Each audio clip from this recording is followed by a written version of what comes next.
بسم اللہ الرحمن الرحیم۔ السلام علیکم ناظرین، کیا آپ جانتے ہیں کہ کیا جانوروں سے بھی قیامت کے دن حساب ہوگا؟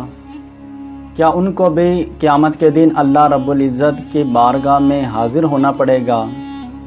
کیا جانور بھی جنت یا جہنم میں جائیں گے؟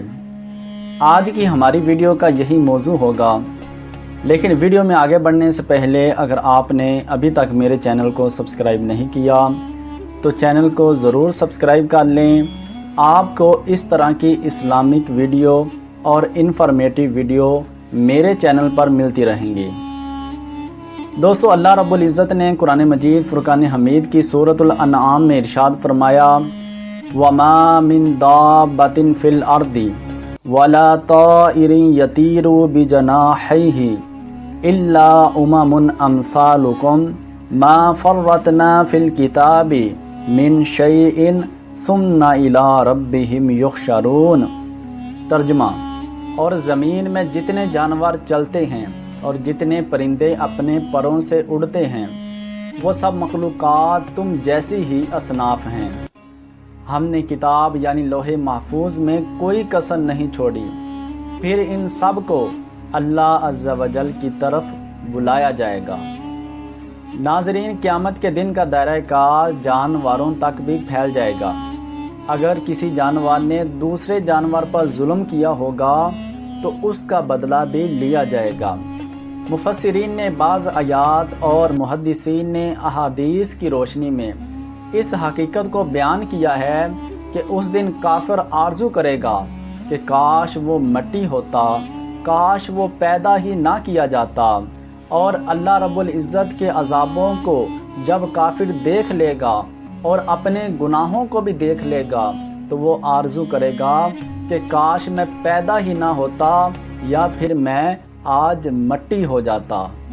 جب جانوروں کا فیصلہ ہوگا، یہاں تک کہ اگر سینگ والی بکری نے بغیر سینگوں والی بکری کو مارا ہوگا تو اللہ عز و جل اس کا بھی فیصلہ کرے گا، اور بغیر سینگوں والی بکری سے کہا جائے گا کہ تو سینگوں والی بکری کو اسی طرح مار جس طرح اس نے دنیا میں رہ کے تمہیں مارا ہوگا۔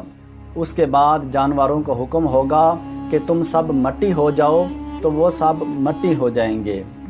ناظرین، مظلوم جانوروں کے بدلہ لینے کا جو تذکرہ ہے وہ حدیث مبارکہ میں ملتا ہے۔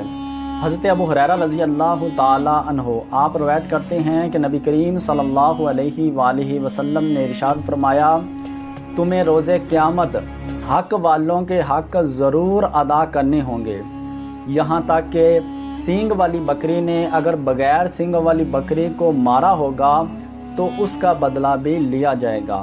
روز قیامت جو جانوروں کو اٹھانے کا تذکرہ حدیث میں موجود ہے، اس کا یہ مطلب نہیں کہ جانوروں سے حساب و کتاب ہوگا، بلکہ اس کا مطلب یہ ہے کہ صرف ان کے ظلم کا، جو انہوں نے کسی جانور پر ظلم کیا ہوگا، اس کا فیصلہ کرنے کے لیے صرف ان کو اٹھایا جائے گا، اور اس کے بعد ان کو حکم ہوگا کہ تم سب مٹی ہو جاؤ، تو وہ سب مٹی ہو جائیں گے۔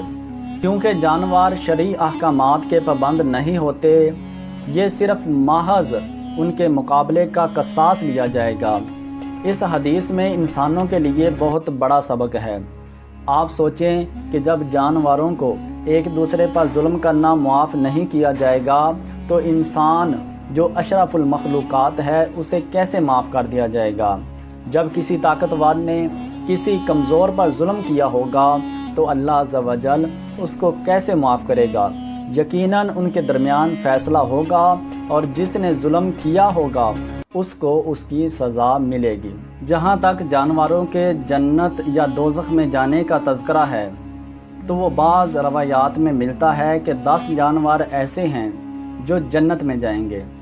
ان میں نبی کریم صلی اللہ علیہ وآلہ وسلم کی اونٹنی، حضرت صالح علی نبینا علیہ السلام کی اونٹنی، حضرت ابراہیم علیہ السلام کا بچھڑا، حضرت اسماعیل علیہ السلام کا مینڈا، حضرت موسیٰ علیہ السلام کی گائے، حضرت یونس علی نبینا کی مچھلی، حضرت عزیر علیہ السلام کا گدھا، اور حضرت سلیمان علیہ السلام کی چیونٹی، حضرت سلیمان علیہ السلام کا ہدہد، اور سب سے مشہور اصحاب کہف کا کتا ہے۔ ناظرین، ان کا تذکرہ بعض روایات میں ملتا ہے، لیکن کسی صحیح حدیث میں ان کا تذکرہ نہیں ملتا کہ یہ جنت میں جائیں گے، لیکن جو معتبر احادیث ہیں ان میں یہی تذکرہ ملتا ہے کہ جانور اپنا بدلہ لینے کے بعد ان کو حکم ہوگا کہ مٹی ہو جاؤ، تو وہ سب مٹی ہو جائیں گے۔ ناظرین، انبیاء کرام نے سب سے زیادہ جس جانور سے پیار کیا ہے وہ بکری ہے۔ تقریباً تمام انبیاء کرام نے بکریاں چرایا کرتے تھے، اور جس میں نبی علیہ السلام بالخصوص آپ بھی بکریاں چرایا کرتے تھے۔ نبی علیہ السلام کی حدیث مبارکہ ہے، نبی علیہ السلام نے فرمایا کہ بکریوں کے ساتھ حسن سلوک کرو، ان کی ناک سے بہنے والی علائش صاف کرو، اور ان کے باڑے کو صاف رکھو، اور ان کے کسی کونے میں نماز پڑھ لیا کرو، کیونکہ وہ جنتی جانوروں میں سے ہے۔ ناظرین، اسی امید کے ساتھ اجازت دیجیے کہ آپ کو میری ویڈیو پسند آئی ہوگی۔ ملتے ہیں اگلی ویڈیو میں، تب تک کے لیے اللہ حافظ۔